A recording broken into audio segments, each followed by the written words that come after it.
Okay, so welcome everybody to the LC1, We Say Never Again, learning community, and a project with the Wagner College Holocaust Center to bring to you today a talk about good amidst evil, rescue in Rwanda, with a speaker that we have admired for years, who has often been coming to the campus, Consolee Nishimwe.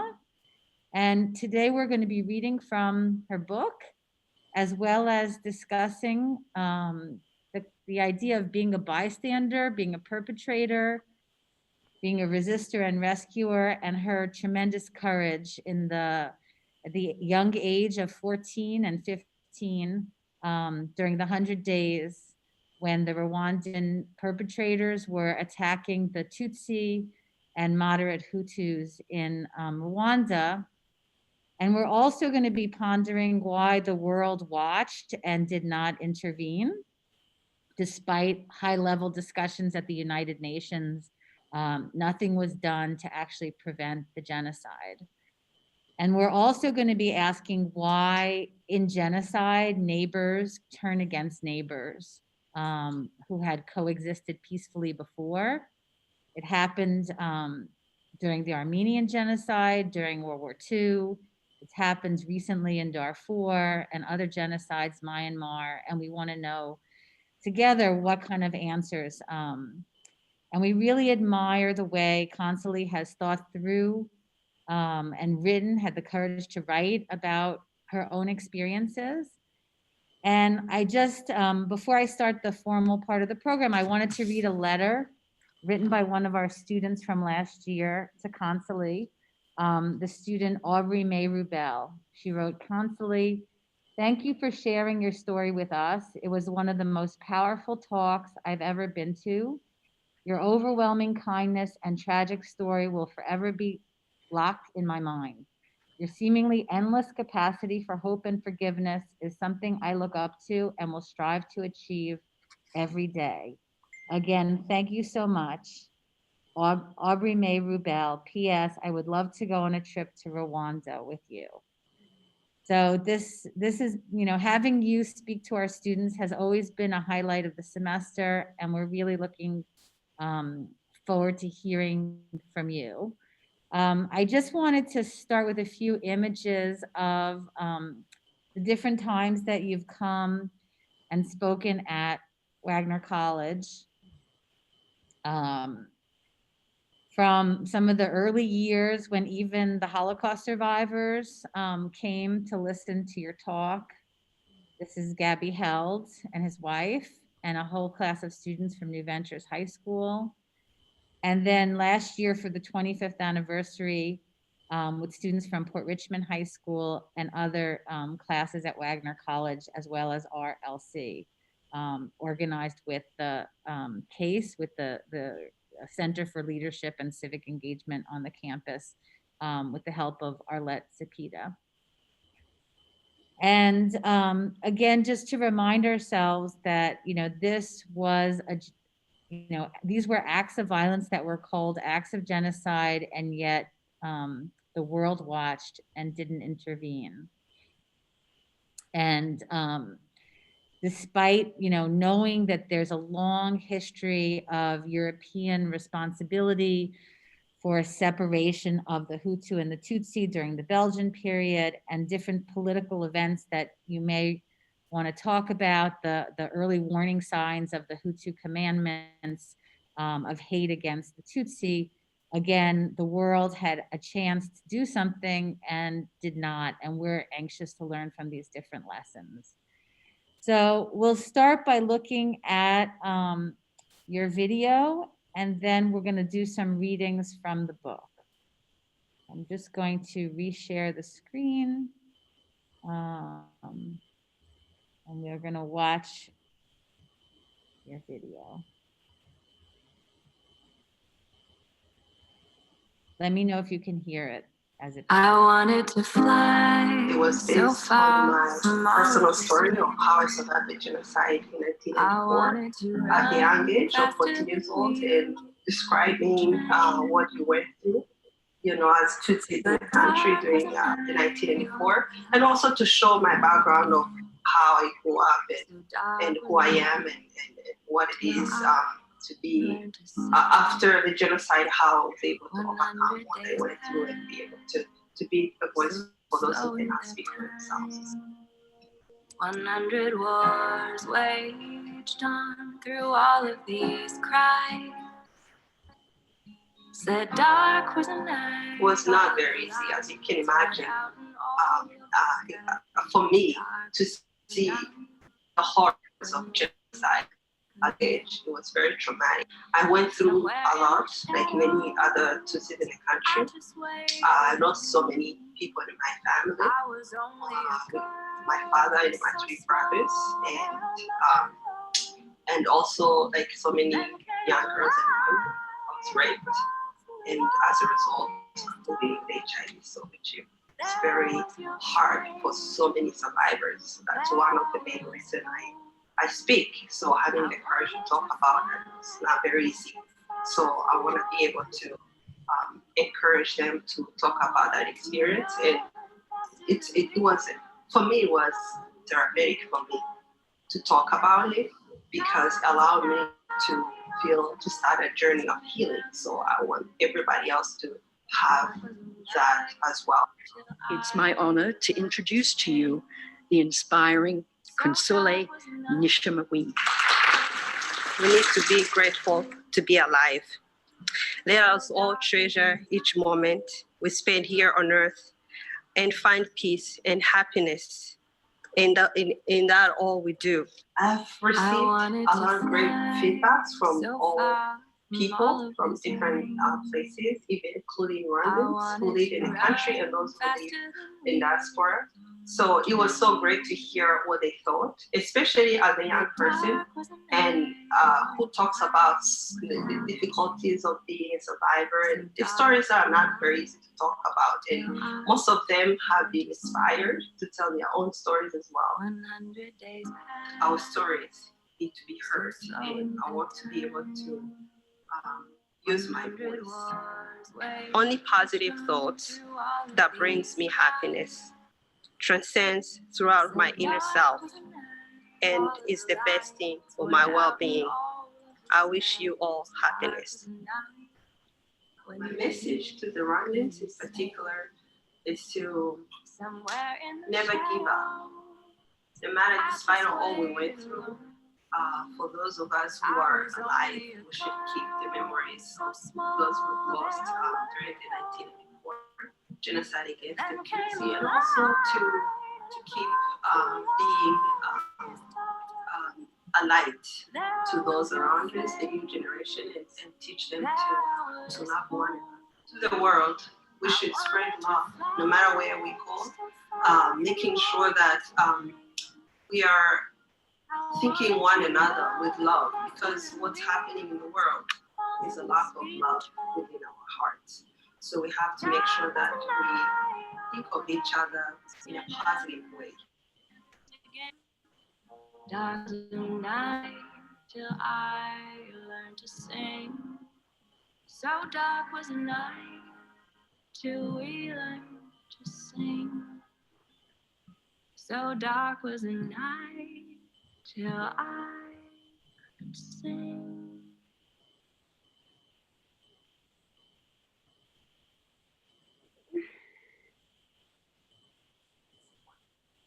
aba muri ekipe imwe umubumanza abona umusimbura bagahurira muri ekipe imwe bakaza mu ikipe y'igihugu.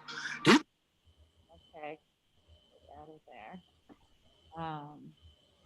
Okay, let me go back to screen share the PowerPoint. And how long ago was that you spoke at the UN? Was that a few years ago? It's been a few years, actually. Yeah. Oh, you mean in this one? There are two different times I spoke at the UN. This one was, this photo was taken at 24th, I think it was 24th commemoration. Of the genocide. Do they do it at the UN every year? Yes, they do every time in the year. So yeah. On April 6th. Yeah, no. It different. April 7th, usually April 7th is the date of the commemoration. So throughout the country, everywhere around the world, from Rwanda, everywhere. But this one was a different date in the UN. It was about during April. It was probably April 13th. I don't remember exactly what date it was. So we had thought we would have some students read parts of your book and then have you comment on the different chapters. Is that okay? Or did you want to say anything first? No, I just want to thank you so much for having me. Really, it's truly a pleasure to join you this morning. And thank you so much for, reading my book. It really means, though, it really means a lot for me. Thank you so much. And yeah, I just don't want to say too much, and then we can go ahead and definitely any questions or any, discussions. Wonderful. Thank you again, Consolee, for being here. And Tristan, do you want to read the first passage? Yeah, sure. Okay. So chapter 3, Troubles at School. Today, Mrs. Fonseca made the class stand up in separate groups and told me I had to stand with the Tutsis. I sobbed as I tried to explain. The way it happened made me confused and uncomfortable, and I felt like something was wrong with us. Dad jumped to his feet and held me protectively around my shoulders. Mom and Dad calmed me down by telling me that I should not be worried about anything, and that the two groups that Miss Fonseca separately in class were one people who had been living together for centuries.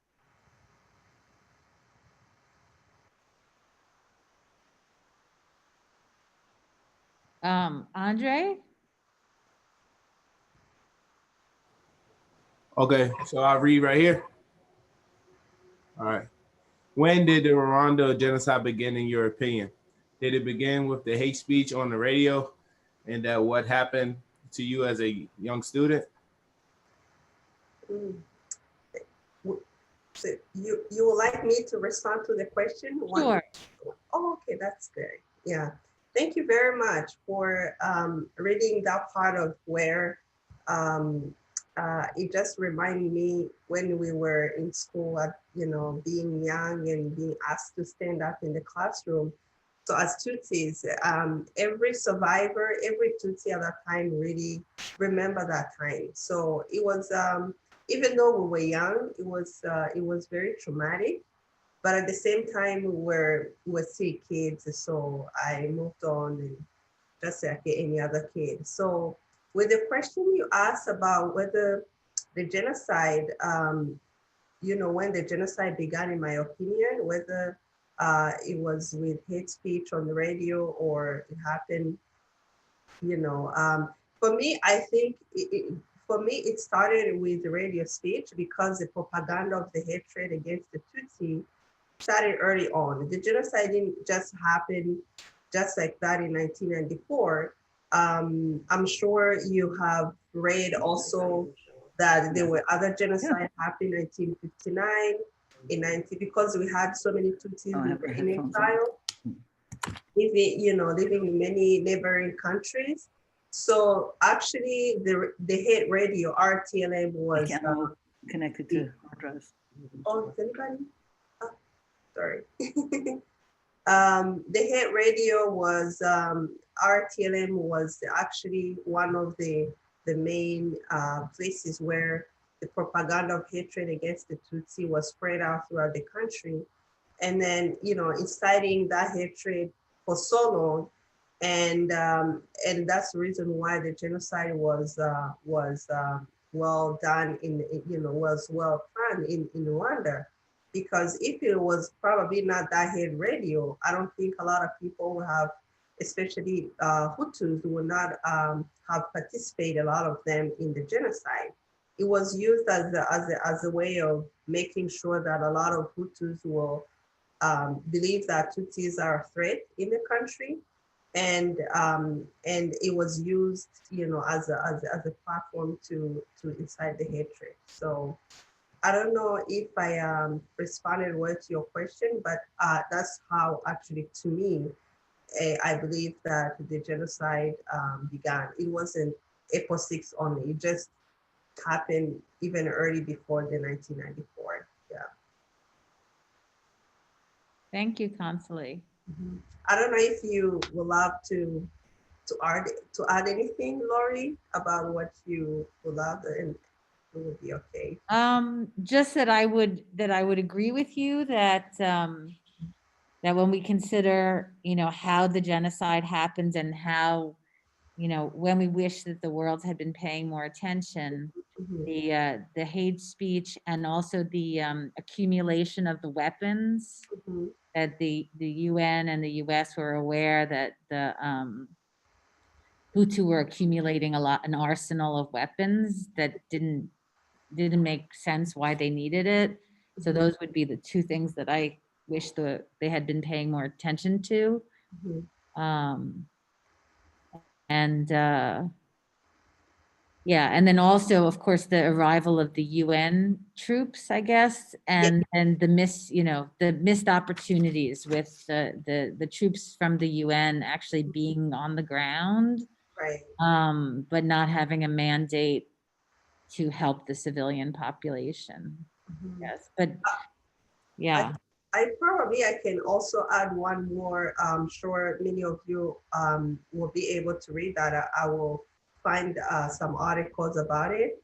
So there was this man who is actually facing trial of genocide in Rwanda. His name is Dr. Lewo Mugesera.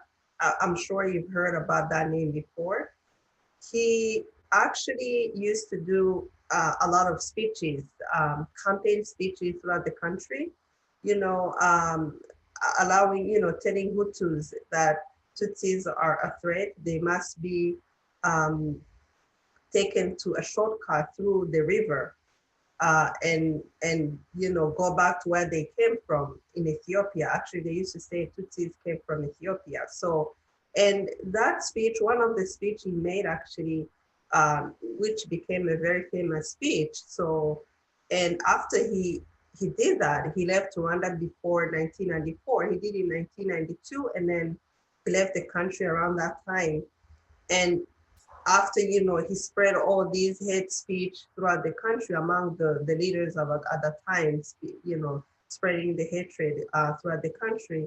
So he left and lived in Canada for so many years. And of course, Canada had to extradite him in Rwanda. So he's facing just because of just that speech and many other speeches he made also. So, and it's to show that, how they, he thought probably because he was in Rwanda when the genocide was happening. Okay, it started. I got it.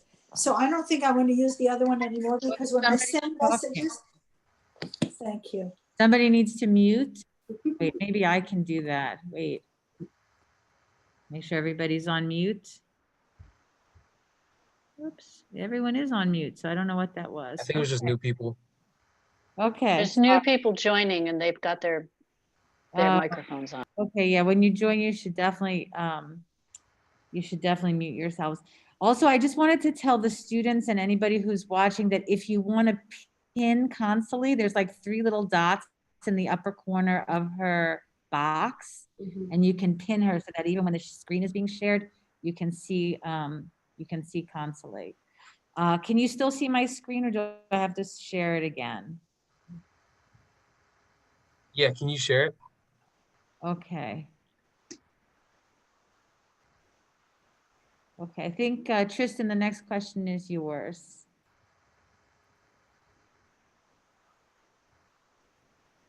Okay. So we've been learning about genocides, mainly the Holocaust and the Rwandan genocide now, and also the Armenian genocide. But so it made me think, like, what is the best way to stop a genocide, even though the entire country is heading in that direction? Even when you saw the early warning signs of hate as a child. Yeah. But mainly the first part of the question. Sorry. Thank you, Tristan, for the question. So, to me, the best way to stop the genocide, of course, is seeing all these early signs, because the genocide doesn't happen overnight. It's just, it's it's a process, and you see the early signs. So it's important that whenever you see you see those early signs, so you must speak out. So for me, seeing what happened in Rwanda, I realized how long it took for even the world and and others to speak out. They just watch everything happening. So, and to see that not only the genocide happened in 1994, it happened early on, even 1959, where we had so many Tutsis in exile, and there was a culture of impunity. So, and for such a long time. So for me, I feel like in order to stop the genocide from happening is to now to educate people early on about the early signs of the genocide, the warnings, so that people cannot, fall into that direction of falling into a genocide. So for me, education is important, and speaking out, educating the people in the country, which is something that they are doing right now for the generation in Rwanda, educating them on what happened so that no one will allow themselves to go through that path again. So, and for me, education is important. So yeah, to make sure that, and also letting people that, whenever you see that, you speak out. So, and I think it's important, so. It's so beautifully said the way you said that, Consolee. It reminds me a little bit of one of the survivors, Margot Capel, would say, whenever you see something, no matter how small, that's the time to speak out. Whenever you see the beginning of hate or prejudice, that's how it begins, with the words, and we need to speak up. That's one of the reasons why your talks like this are so important. Thank you. Okay, so the next part of the book is going to be read by Justin. Yep. Sorry, I have to move you so that I can actually see the reading already. After so many days of lying on those hard boards, our bodies hurt so badly. After 4 days in the ceiling, Eva and Angelique, how do you pronounce that name? Angelique, you were right. Angelique. Eva and Angelique were able to find time one day when no one else was at home, and they asked us to come down. Angelique looked at me and said, "I'm very worried because my brother is also killing, because of how monstrous he has become." About 3 days later, Eva came up to us and knelt in front of us crying. I want to keep helping you, but my husband is becoming vicious and horrible like everyone else. He doesn't want you to stay here anymore. Eva devised a plan for us to leave the home and try to hide outside in the bushes not too far away. And then Emma. Eva came to see us less frequently at night, and it was becoming very difficult for us without food and drink. One day, while in the bushes, Bob Fills was really hungry and cried a bit, and a young man who was taking some cows to the pasture heard him and came looking through the bushes and saw us. "I'm going to tell the killers that you Tutsis are hiding here," he shouted. "Please don't." Mom and the rest of us begged. We continued to beg him until he finally accepted, and to our surprise, he offered to go and get us some water to drink. The guy left and came back sometime later with a gallon of water, which he gave to us and left without saying a word. It was a great relief to us that he had such a change of heart to get us water instead of reporting us to the killers. I saw that as an act of God's mercy to us that day, as we were hungry and thirsty, having had nothing to eat or drink for almost 2 days. We were all grateful for the water, especially Bond Fills. He laid down peacefully on my mother's chest.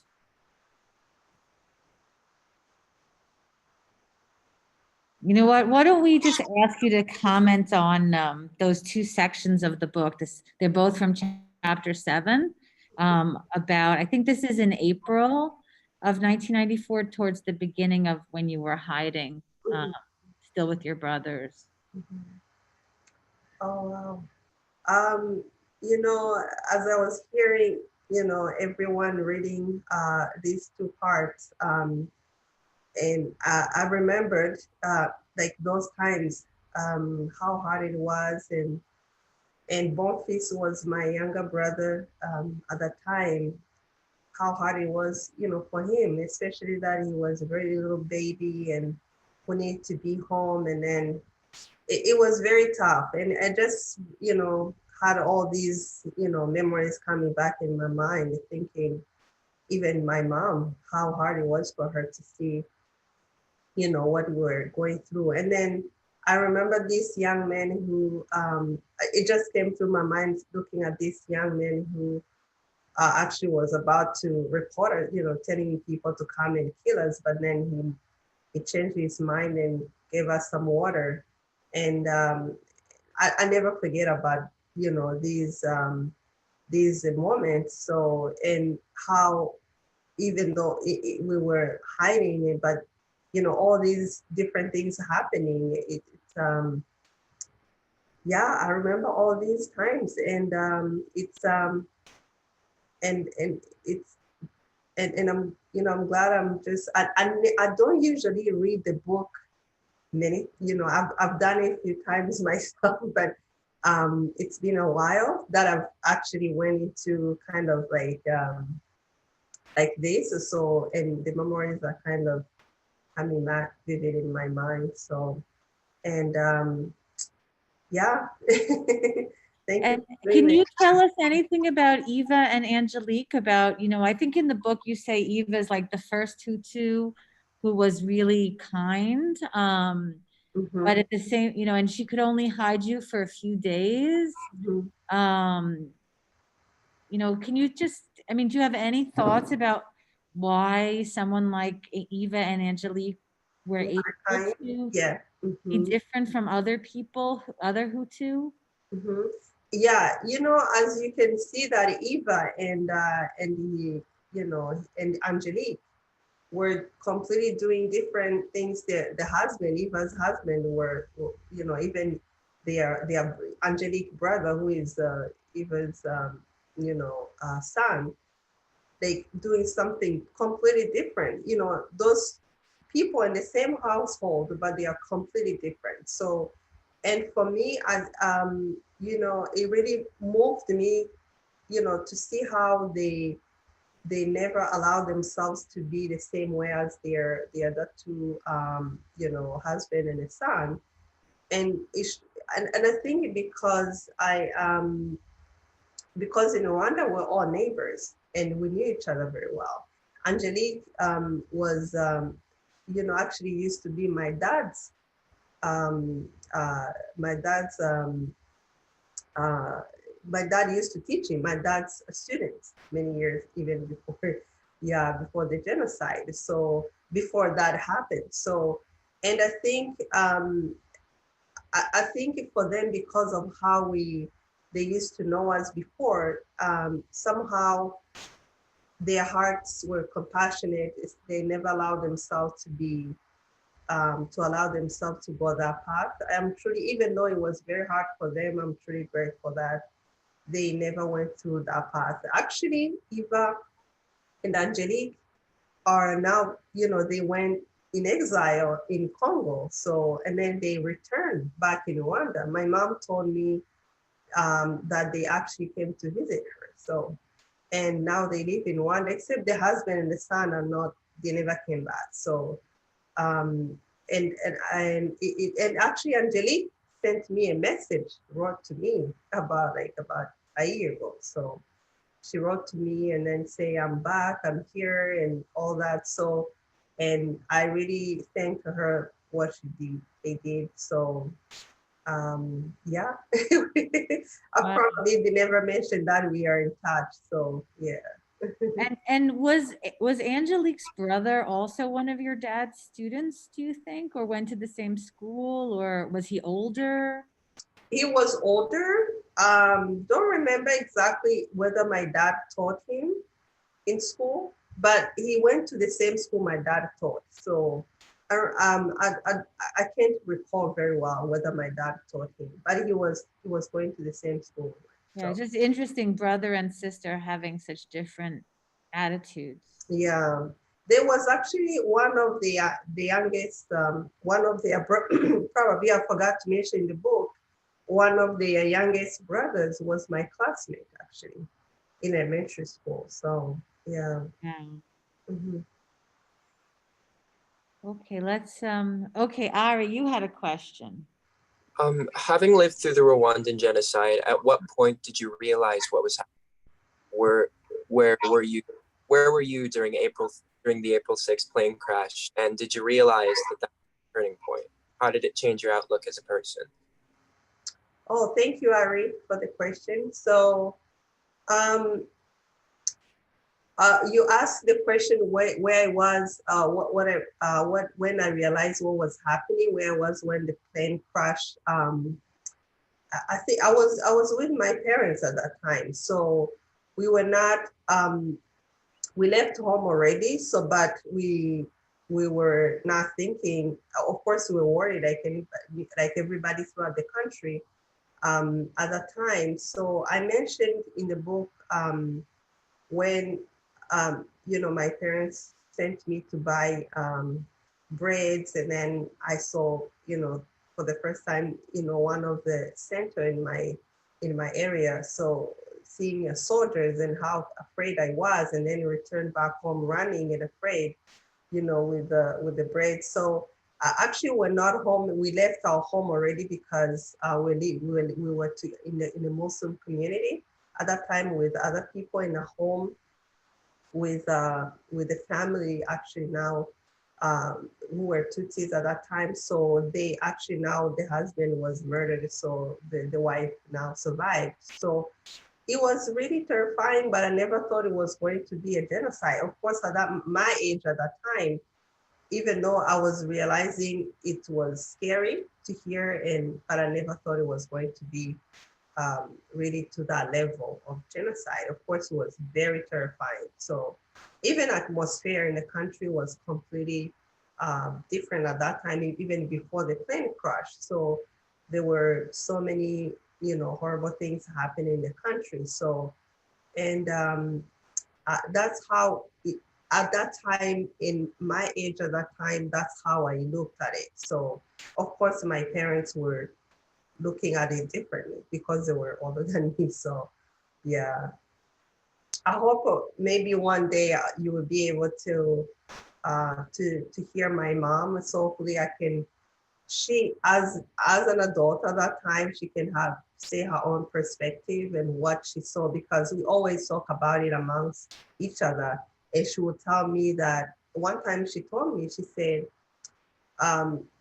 I feel horrible what you've seen at that young age during the genocide. And then she would share with me like the hardest time they've been through, and how they many years they got used to being persecuted and all the things they've been through. And for me, I felt so sad that she had to go throughout her years of her life.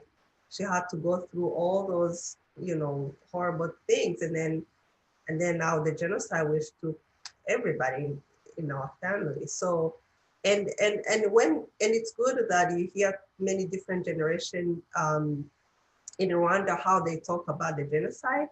So for me, I chose to talk it through the age I was at that time, so that I didn't want to talk it as an adult I am now. So I just wanted to talk it through the perspective of the age I was at that time, so that you can understand how my mind was, as a teenager, what I saw.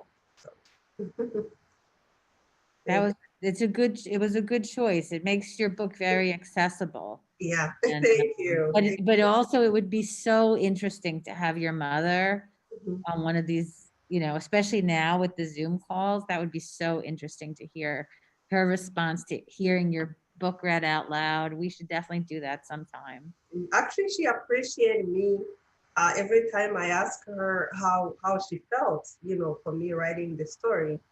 And she's, of course, being a teacher herself. So she told me it really helped her a lot. For me, to be able to express what I've seen, what have happened to us in my own mind as a teenager at that time. So yeah, it really helped her too. So she really appreciated that.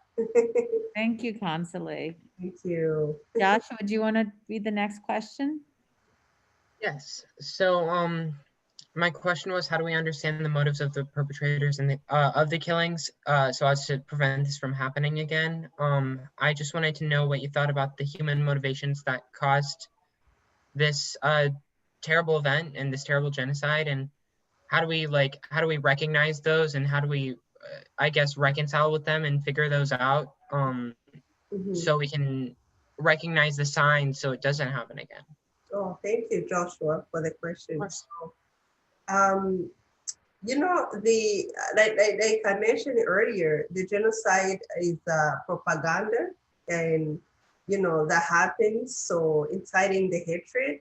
So these people were not just, they were just normal people, like, you know, before, but until they were taught to hate their neighbors simply because they were who they were, Tutsis. So, and they were taught this many years. So, and for me, I think because of what they had been hearing many years and over again, so some of them allow themselves to really you know receive this as in their hearts. So to think that Tutsis are not really supposed to be part of the society.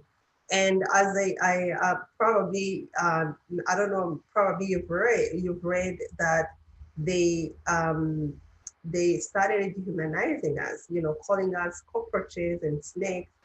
I'm sure from what you've seen during the Holocaust, calling Jews rats. So, which is similar also way of making people look like as if you are not human beings. So, and because of how many times, how long they have been doing that, and these people who are our neighbors, they believe they were not really human beings like them. So, which is horrible to even for someone to see the other human being like that way. So, and that's the reason why many of them really fell into the genocide. So, and that's why it's important to, you know, to make sure that hatred, even words, really, words have power.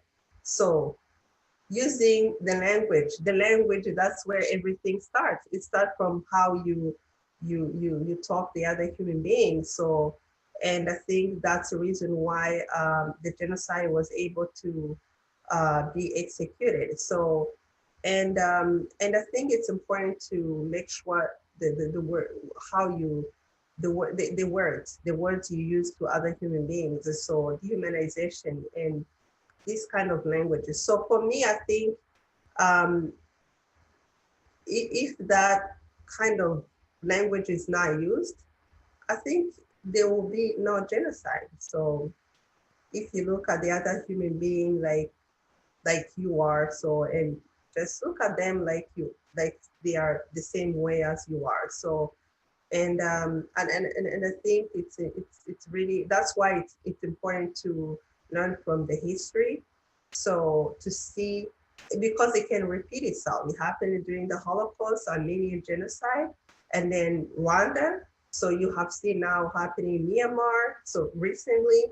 So, and it shows you that, like, how it can repeat itself if we don't talk about it. So if we don't educate ourselves from the past, you know, history. So I think that's the reason why even myself, I read a lot of the Holocaust, and I learned even from my own experience. So because I don't want anybody else to go through what we've been through. So. You remind me when you said it reminds me of Omar Bartov's article about the Holocaust that we read with our class called Ordinary Monsters, where he basically argued that, you know, in wartime brutalization, that it's easy to turn, you know, we can't even believe that the perpetrators of mass murder were ordinary. But you're saying they just were ordinary neighbors who got incited by, hate speech and the atmosphere of killing and the legal permission to go ahead and kill your neighbors and steal from them. And it's horrible how somebody could change overnight. Imagine it happened in the times where we didn't have, all these technology. It was able to be, done in this way. And imagine it now through, technology. Now it's in a different way. Now everything goes fast. So, and yeah, it happens now through technology. Yeah, that the hate could spread even faster. And it spread even faster. Yeah. And this is your next chapter, and again to sort of reflect on.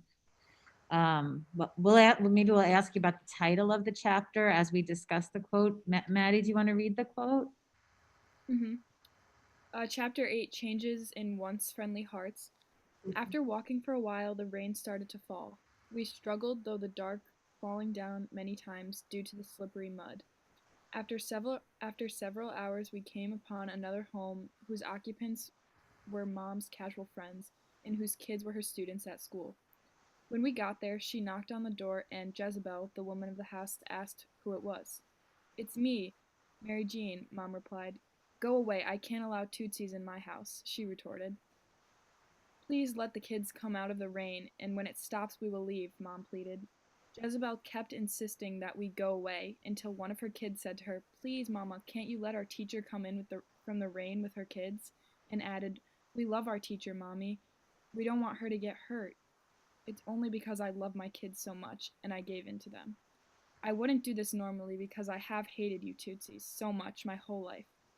All the stuff you see packed in these rooms was taken from the homes of fleeting Tootsies." Jezebel boasted as she walked us through the house. "My husband will definitely kill you if he sees you."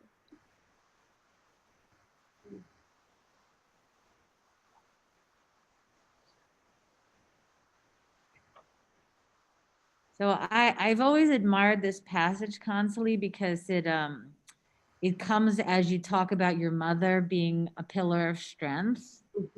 And this really makes me think about how your survival and her survival was part of who she is, that she was a teacher, that she was somebody who inspired her students to love her, and that was one of the things that actually helped you survive. How she was as a person, both not only during the genocide, but before the genocide. So, and then rereading this, the nuances here that this woman, Marie-Jeanne, she seems like a perpetrator. She expresses hatred. She is boasting about having stolen things from Tutsis, and she really doesn't want to let you in. And then somehow she does let you in. So how do you explain, how can you explain this? Every time I think about, Jezebel, it's not her real name anyway. Jezebel is just and every time, actually, she even passed away let me mention that she was taken to prison. I had to find out that because of what she did, and she was taken to prison for the genocide. But then she passed away after a few years in prison. So, and every time I think about her, like even for her to allow us in her home after, kids pleading to her, and I find it was a miracle, because this woman has never, ever in her entire life, been kind to Tutsis, because she was really, you could see her hatred, even though she allowed us in the house. You could see her hatred, you could feel it, you could, even, it wasn't like she just wanted us to be in the house. It just, you could feel that she never really, she really meant what she was saying. Like she really hated, Tutsis. So, and I find it was just a miracle because the kids were so kind, and even now they're still friends with my mom. So, and very close friends with her. And of course now they are very grown, very grown people. So I really appreciate, I think we wanted to show them, also my mom wanted to show them that kindness is appreciated, and that's the reason why also she had to find them and make them close to her to show them what they did when they were younger. It was important that being kind, even though their mother was not necessarily the same way they were, but so that their kids could follow their path. And I think it was, for me, I find that, and it was a really good lesson for me too. I learned a lot from this too, to see that, and hopefully that whoever can read this and know that maybe they have somebody who parent who is probably unkind, maybe they could go in a different path and not necessarily follow, the path of being unkind to other people, even though the parent might not. It's not easy when you have a parent like this, but I'm so grateful that these kids, realize that, their teacher, is there, they can help their teacher. And it shows the impact a teacher can make in a student's life. You may see something different in the house, but then if you have a teacher who teaches you, something nice and being kind, you can turn out differently. So, and I think it shows also a lot of things. To me, I learned a lot of things, and I'm appreciative that my mom really lived a life where she was kind and did everything from a place of kindness. So, and showed it during the genocide too. Yeah. So, and I'm really, I learned myself a lot from this when I was even writing this and thinking about it and remembering all, what happened. So, and hopefully that I'm doing the same. I'm being kind. Well, I think everybody who meets you is very, very clear that you learned from your mother this kindness and optimism. Thank you so much. I think Maddie and Mackenzie were going to ask some follow-up questions. After reading these chapters, it kind of had me thinking about the way like everyone as a whole that was involved in the genocide kind of acted. So my question was, how did the genocide challenge the morality of those living in Rwanda? And do you feel that different people had to take sides? That's a very good question. So, it really changed a lot of people, especially because, suddenly, especially when I thinking about it, when I think about it, how in my home, even though there was all this hatred happening, I'm talking about even before the genocide, the hatred was happening before against the Tutsi. And then coming home and my parents would teach me how to love and care for other people. And then seeing suddenly that people are completely different to what my parents taught me at home, and they're doing completely different to what they taught me. They taught me, being kind and being loving.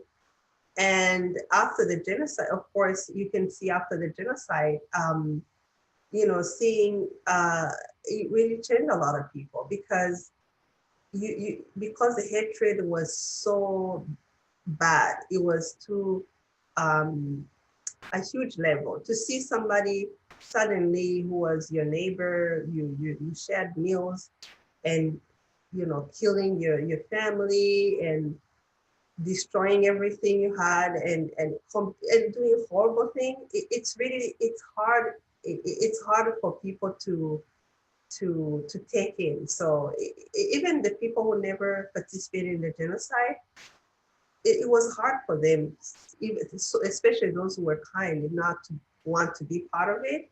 It was hard for them to watch what was happening. So because they couldn't believe, what they were seeing, and they couldn't, even myself thinking about them, like for them watching, observing what was happening, it was hard for them even to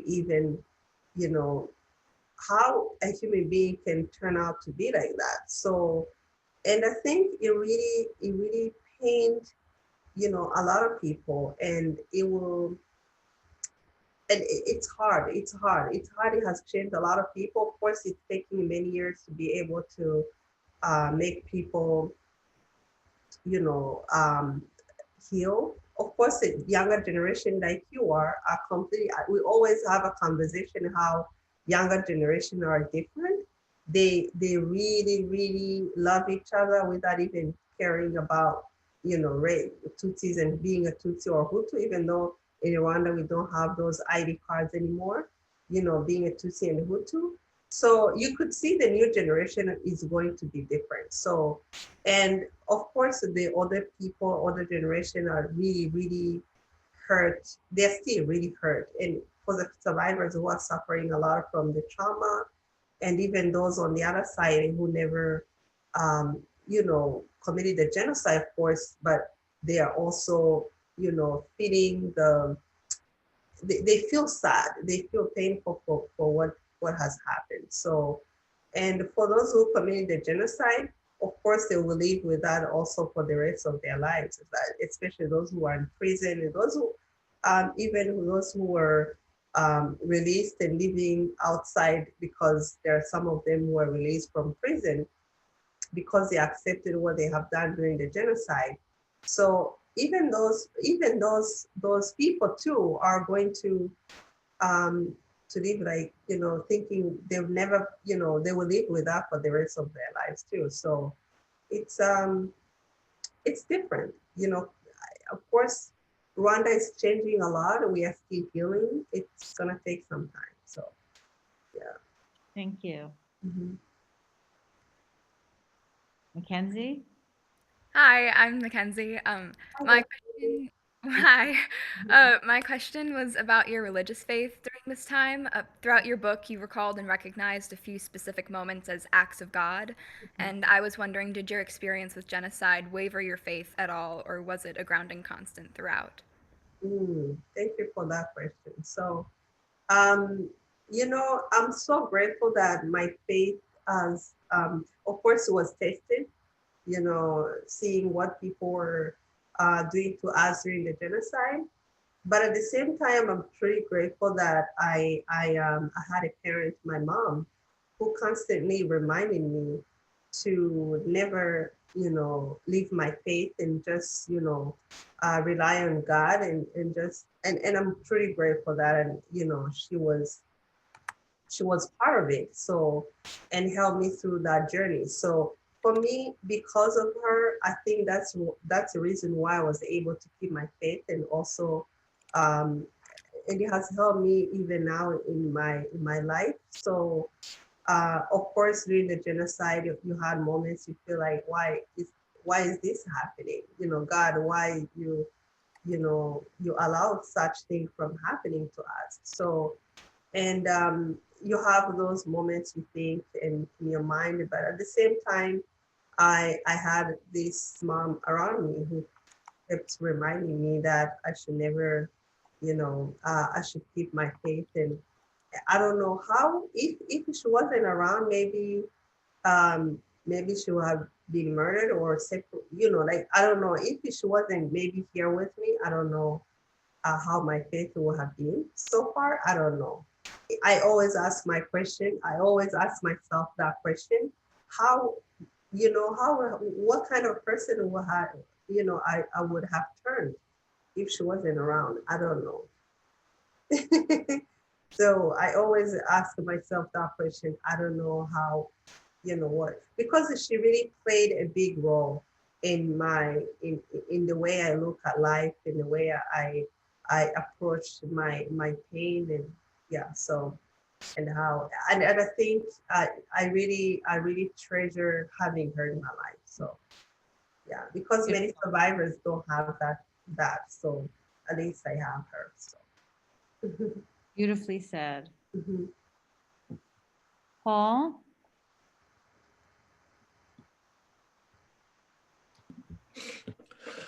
Open up your house. My hands became cold as I saw them, and my heart raced at about 60 miles an hour. They all carried guns and wore uniforms and had angry looks on their faces. How could you hide these people here? Asked one of the leaders of the group.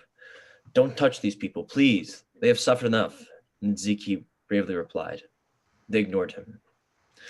Surprisingly, a policeman named Bavuk J pushed him aside and started speaking in our favor.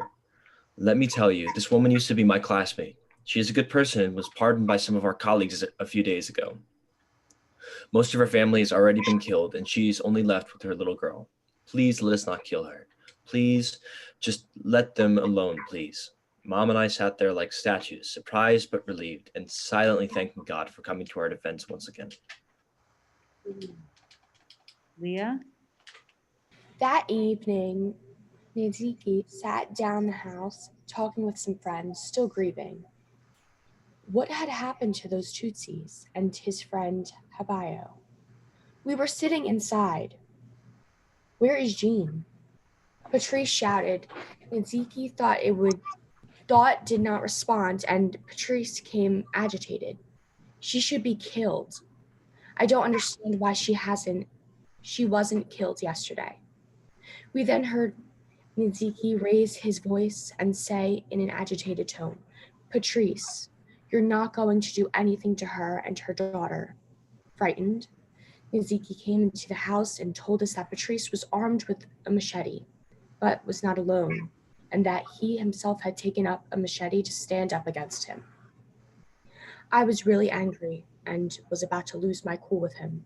He said to us, we were thankful for his strength and bravery and unwavering commitment to protect us in the face of those challenging situations. So this seems really extraordinary, these two sections, both because of the action of the policemen, and then of course, and Nziki actually having raised the machete, you know, against Patrice, you know, so this is not just someone who hid you, but somebody who was ready to defend you in this chapter, Sheltered by Muslims. So can you tell us a little more about this moment in your experience during the genocide? This I think is June of 19. Yes, it was towards the end. Yeah, every time I think, you know, about, you know, especially as you were reading the part, so I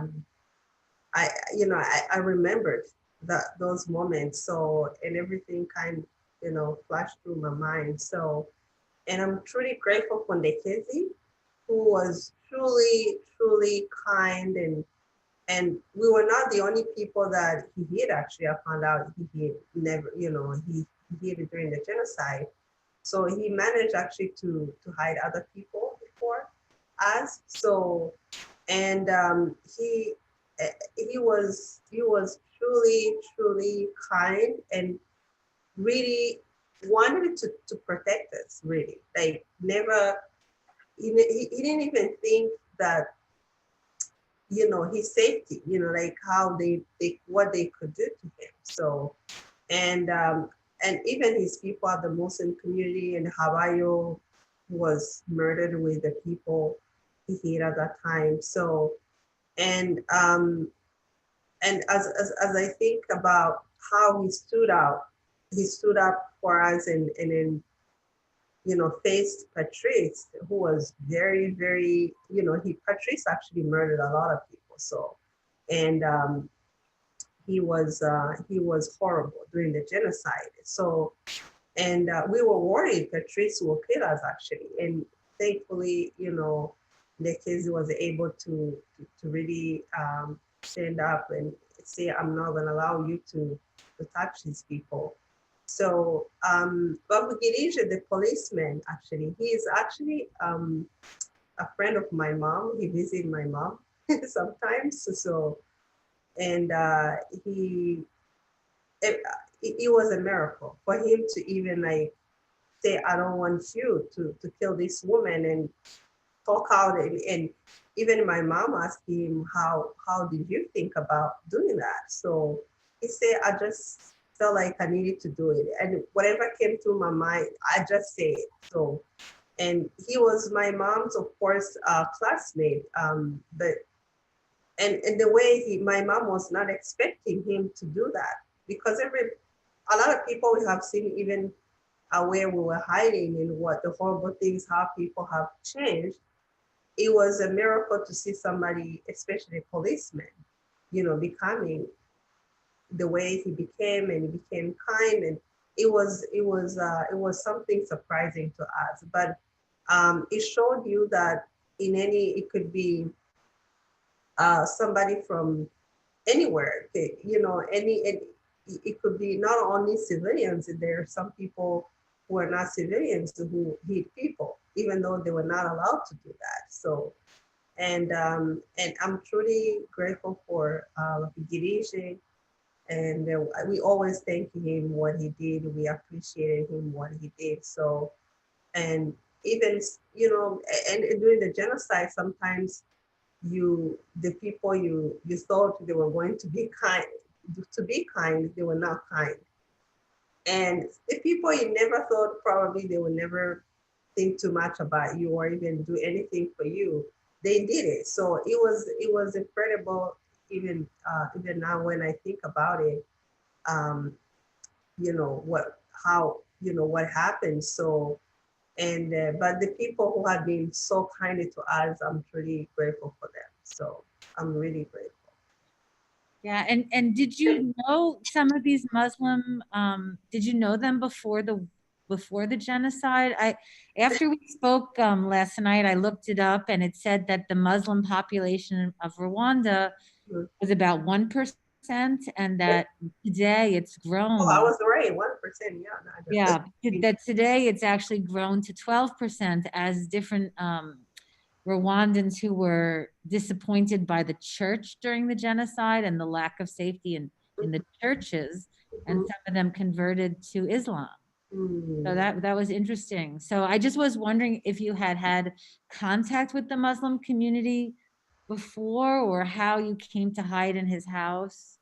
Because we're not living far away from them, it was a community that many of them actually were good. They used to be very close friend of my mom, actually. So even both my mom and my dad. So some of them were very close friend of us. They used to come to our home, and I used to, even going to school, I used to pass around that community. So they were not far from our home. So it was just a community where we knew each other very well. So, and they were not really strangers to us. So, and the Kezi actually used to sell. He was a person who used to go buy clothes from our neighboring country in Zaire at that time, DRC.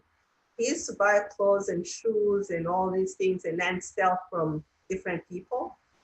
And my mom used to buy actually clothes from him and shoes. So even the shoes my mom was wearing during the genocide, they were shoes that she bought from him. So I asked my mom, actually she threw them some, these are the shoes my mom kept throughout the genocide. I felt like, I don't know where she put them. I was telling her she should have kept them so that we Yeah, like almost for a museum. The shoes are very symbolic. Yeah, we don't have a lot. We didn't keep, I'm trying to ask her if, because we moved from a house we were living, at that time, my mom was moved to a different house, and then some of the things she threw them away. So I'm telling her whether she should look to see if she kept some of the things so we can have them, and maybe in the near future somewhere in the museum. So like clothing or anything. So we had, so yeah. Teresa, were you gonna read that? Yes, I'll read this. Do you think there should be international repercussions for refusing to interfere in crimes against humanity? That's a very good question. So thank you, Teresa. It's very sad to see even now the international community takes a long time to intervene anywhere they see a genocide happening. It hurts a lot to see that they never learned from the past, history of what happened in other countries. So, and to me, I think there should be some way to make sure the international community really don't look aside when such thing is happening anywhere in the world. So maybe many countries can push.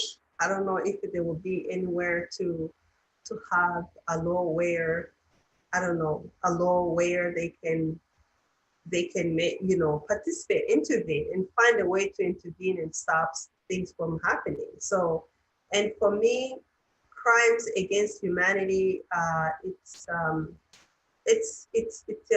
horrible, it's a horrible thing that can happen to any country in the world. So it affects,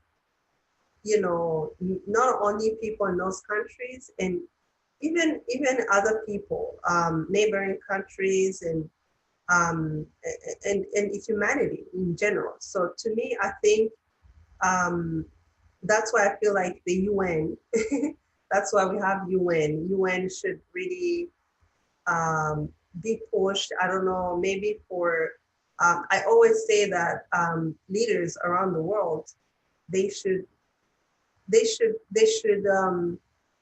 always, I don't know, it's sad. Everything comes from whenever, any intervention or, refusing to intervene, it's because of politics.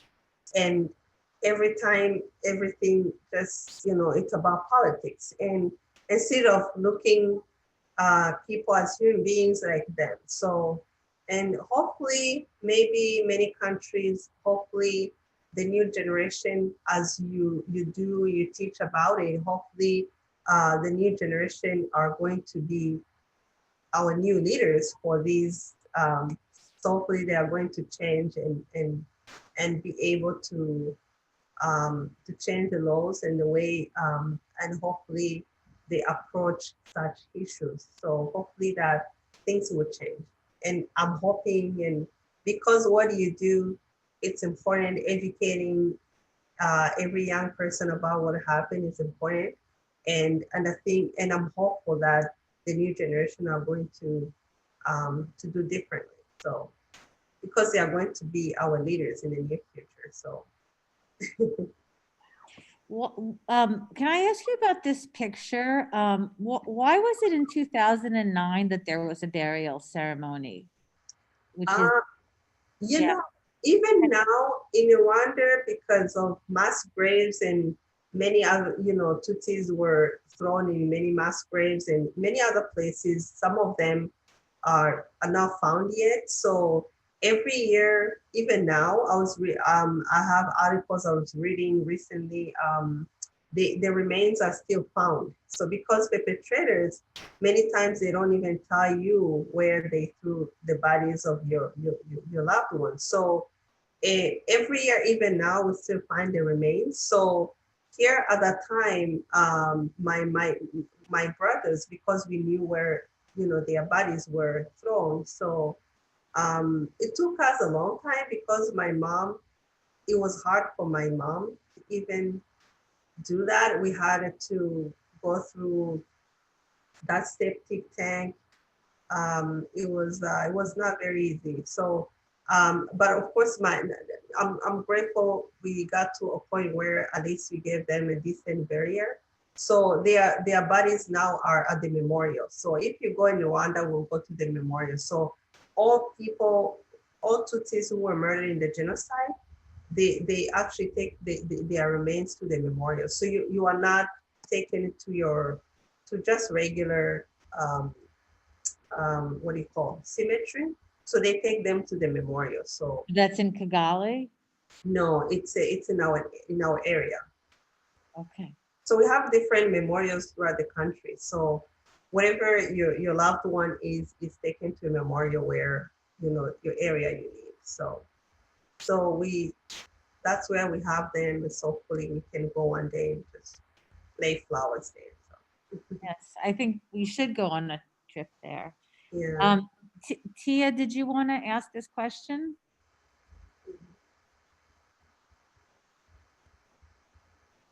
Yeah.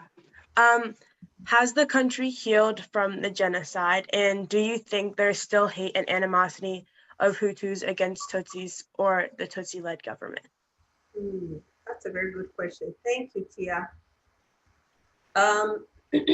The country is still healing. We have a lot of survivors who are still suffering from the trauma, even though it's been 26 years, but still there are survivors who are, because the way the genocide happened, we have survivors who have suffered a lot. So the country really has done really a great work. We have now moved on in so many areas. The country has, they're really doing a lot. We're really doing a lot. They have done a lot to reconstruct the country, which was completely destroyed. And now recently they have been saying that mental health among survivors, they were talking about mental health, that they found out that the percentage of people in the country who are suffering from mental health are survivors. So it's really something they realize that even though we have, you know, we have strides in so many areas in the country, but still the hearts really are not healed. So the pain will take a long time to heal. So, but of course, at the same time, there's a great thing happening because you don't see the hate anymore, and which is really good. So because they have really took a long time to educate people what happened and how bad it was for the people. Of course, for survivors, every time new generation, they learn from we have survivors have kids now. Some of them have family now. So their kids are asking them what happened. They realize that they don't have families like everybody else. So they learn from what happened. And also for the government to participate in making sure that they allow that education from happening. It's really important. It's helping actually to never see that kind of, to remove that kind of hatred we had before. So I see a lot of progress, but it will take time to heal. So people, hearts are really, you just don't heal just like that. It has to really take a time. So people are different the way they even tell their stories, because you find there are survivors who never, even now, who are not strong enough to even talk about what they've been through. So, and it's really hard, but at the same time, we are doing well. So, and hopefully that since now we are talking about mental health, and hopefully that it will change, so we won't have a lot of intergenerational trauma, in the country. So which is another stage we have now, intergenerational trauma. So, and now we have to face that. So yeah, it's yeah. Thank you for the question. I don't know if I answered you well, but yes, thank you. Mm-hmm. Healing takes a time. Yeah. Yeah. Paul, did you want to ask this next question? Yeah, absolutely. So my question was like, what has been your own personal healing process, and have you come to terms with with losses that you've suffered? Oh, thank you, Paul, for the question. So my healing journey, it took me a while for me to even talk about what I've been through. Compared to many other survivors, I think I'm in a good place. because I forced myself to, it's not like forcing myself, I became vulnerable to talk about what I've been through, even though I didn't know how I was going to feel afterwards. So taking a step to talk about it, even write about it, it was a therapy I was doing to myself. So, and I really realized that if I didn't do that, even when I think about it, I don't think I would have been able to be who I am now. So, and to be happy, because since since I spoke about it, since I wrote about it, it was almost like the Lord lifted off my shoulder. So imagine keeping the pain within yourself. It's not very easy. So I'm sure anybody, whatever you're going through in your life, keeping that pain, something you endured in your life, it's not easy to, your life is not the same anymore. So, and I did a lot of work on myself. I had to go deep within and know that if I'm healthy within, definitely I'll be healthy on the outside. So, and that's why I encourage also survivors and anyone else that it's important to talk. It's important to reach out to somebody, whoever you want to reach out to. Make sure that you don't carry whatever thing has pained you in your life. So, and my healing journey has been it wasn't easy, but I'm so grateful that I'm in a good place. I feel great, and that's why I continue to speak, and so that I can also encourage anyone else to start their healing journey for whatever they've been through in their lives. So, and it's important. So, and life now, I feel like life is worth living. I feel like now I started kind of like the time I lived my teenage life through my young adult life, that I never had the chance to be as happy as I was. And now in my years now I feel like I'm living those years I've never lived before. So I'm feeling great. I feel grateful. I'm so grateful that I got to a point where I am now. So, which I think so many survivors are still struggling to get to. So, yeah. Thank you, Consolee. I think we have time for one more question. So I don't know if one of the three of you wants to just jump in. Maybe Rodney, do you want to start? Do you want to end with that? That's fine. Have you returned to Rwanda and stayed in touch with individuals who helped you? And is there any recognition for those who were rescuers? Oh, thank you, Rodney, for the question. So I haven't been able to be in Rwanda as much as I wanted. So, and I was telling Rory that I would love to go with after this whole crisis of COVID, and hopefully I can go every year. So definitely I want to do more things. I want to be, I'm in touch with so many group of genocide, survivors, and everybody actually wants me to participate in so many things. So, and I want to be part of so many things that even now I am part of. So, and rescuers, and also I want to recognize them in a big way. So even though we managed to appreciate them and my mom and in our ways, the way we've been able to do it.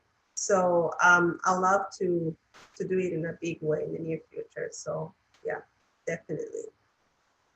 But Nekezi is no longer alive. So he passed away, but we'll find a way to acknowledge him with that, even though he's no longer here. Well, thank you so much, Consolee. It's we're a little bit out of time. I don't know if one of the community people who jumped on wants to ask a question, but maybe we can end the formal part of the program, and then if just a few people want to stay afterwards, and we can talk some more informally, but I want to thank my students for all of those really good questions. And if you have more questions, you can either stay and type them in the chat, or you can email us and we can forward them to Consolee. But I just want to thank you so much. I want to thank the Black Student Union of Wagner College for co-sponsoring this, and for all the members of the Chai Society and the Holocaust Center Board who allow us to do this kind of really important work of making connections and studying, how genocide happens through the eyes of eyewitnesses. I'm sure you're aware of Elie Wiesel's famous quote, "Whoever hears an eyewitness becomes an eyewitness," and that's one of the reasons I wanted to start with Aubrey May's letter at the beginning, that all of us who hear your story become more responsible for the ongoing genocides in the world. And so I hope that our students and everybody who's on this call is inspired by your words as much as I am, and will go out and not be bystanders, but be upstanders and make their elected officials aware of how important it is to stop genocide. So, so thank you so much. Thank you. Thank you for having me, really. It means a lot to be here. Thank you, really. I appreciate all the questions in the conversation. It really means a lot. Thank you so much for taking the time to even read and recognize all those parts in the books. It really means a lot. Thank you so much. Okay, so yeah, if any of the students have to go, we'll just stay on for another minute or two, and in fact, I'll stop the recording now, I think, and